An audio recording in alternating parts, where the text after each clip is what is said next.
Hey guys, football's back.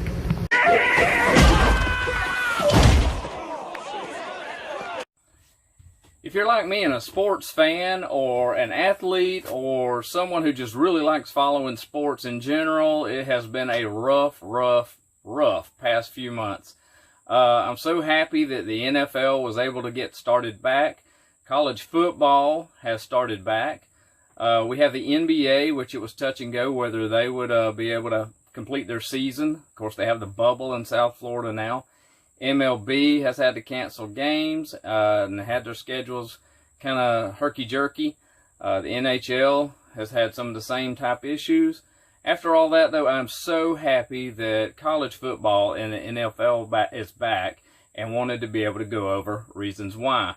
This is a financial channel. I talk about budgeting, buying stocks, building wealth, building emergency savings funds, those type of things. So along those same veins, going to keep this along those same veins. We are going to talk about one of my favorite stocks and why I think it's a good investment overall. And in the spirit of competition, I'd love to see this video get 60 likes. That's the goal here, my peeps. If you're new to my channel, thank you for joining. I really appreciate it. If you're a returner, I really appreciate it.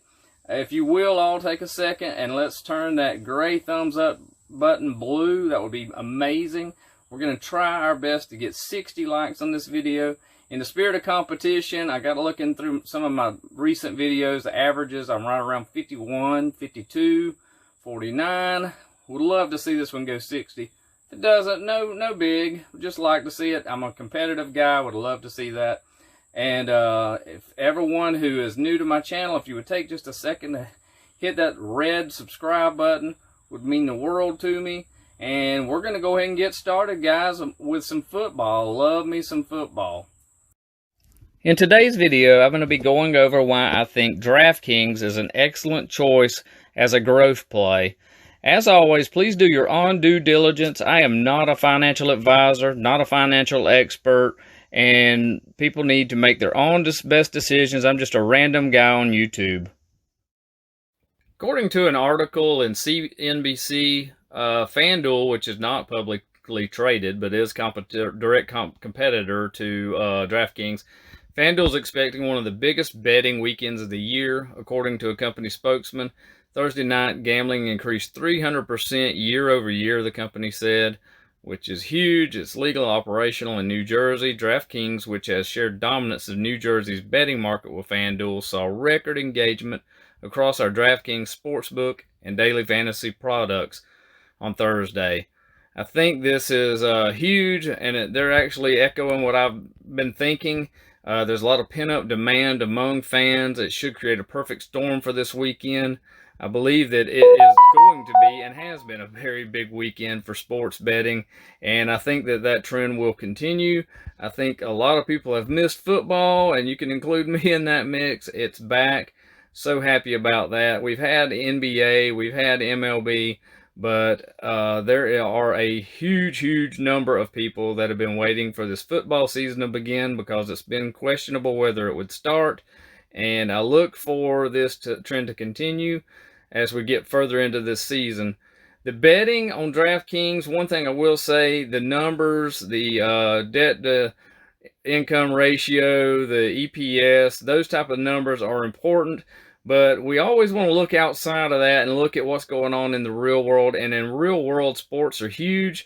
They're going to continue to be huge. I look at the states that are losing revenue because of the pandemic, and they're going to be looking for other sources of revenue. And certainly one of the things that I think a lot of people are betting on, if you will, is that some of these states will legalize sports gambling as a way to increase their tax revenue in the future. So I think that is going to be one thing that is really going to help sports betting in the long run, especially like in my case, hopefully for DraftKings.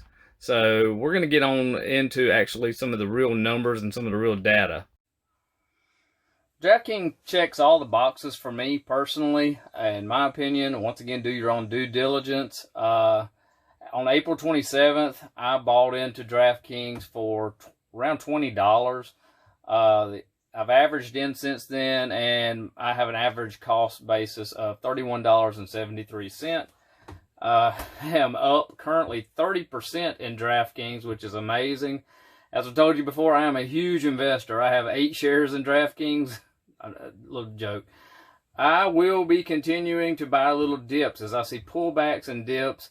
Unfortunately, or fortunately, how you want to look at it, now football's back. It's huge. It's big. We just went over what kind of weekend we're probably having with football and betting in the sports world.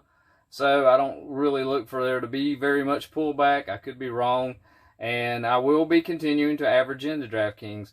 They check off all the boxes for me. They have $404 million worth of assets, $15.9 million in liabilities. Their market cap is amazing, $14.74 billion for sports betting. And when I look at that, I look at a lot of room for growth. 18 states currently have legalized gambling, sports betting, and I really look for that to grow as we're continuing to look at states looking for more sources of revenue, tax, they're hurting because of the pandemic. And, you know, really and truly, I say there's a hunger out there in the sports world. I think that's only going to continue as sports gets back on its feet as we move on past this current crisis and current climate that we're in. Webull, when I look at Webull and I look at the analysts, what they're predicting, I don't judge on what I'm investing in based on analysts, but I certainly do take it under consideration. This is what, guys, this is what they do for a living. They look at these companies, you know, on a daily basis. As many of you have jobs outside of this, but on the high end, they're looking at $74. On the low end is $58. And when I sit here and look at what I have invested, that's certainly more than what I have. So I have high hopes. I never put any more into a company, especially in my mind. This is a little bit of a spec play than what I am willing to lose. But I don't see this as gambling, as you will, if you will, because I can do my own due diligence, as I encourage others to do, and look at it, and look at the current climate, the current situation. I think sports is not going anywhere. There's been some situations, but I think it's going to recover nicely. It's going to be around. It's going to grow and continue to grow, and I look forward to it. So, in that being said, I'm also going to leave a Webull link in here. If anyone you would like to start your own portfolio, go back and watch some of my videos, go watch others, and kind of, you know, get a feel for it. As I always say, I encourage people to start out with an ETF, especially ones that mirror or mock the entire S&P 500. You know, you're going to get an average return around 7-8%. Not quite as risky. Certainly not quite as risky as a play like a DraftKings or something like that. So I hope you enjoyed today's video. I enjoyed making these videos. So if you did, please remember to hit that like button. Please come back and join me. There will be further videos. I enjoy doing videos in particular regarding my own portfolio. I don't have a lot going on in there to discuss, but I certainly do have DraftKings, which I get excited about, especially with sports coming back, and I can look at my own portfolio. I can pull for the NFL, the NBA, the MLB, and even hockey, and see how they're going to do long term and how that affects my portfolio. So, again, I hope everyone got a little bit of value out of this, and I wish everyone to have a great rest of the week. And with that being said, we'll say toodaloo, guys.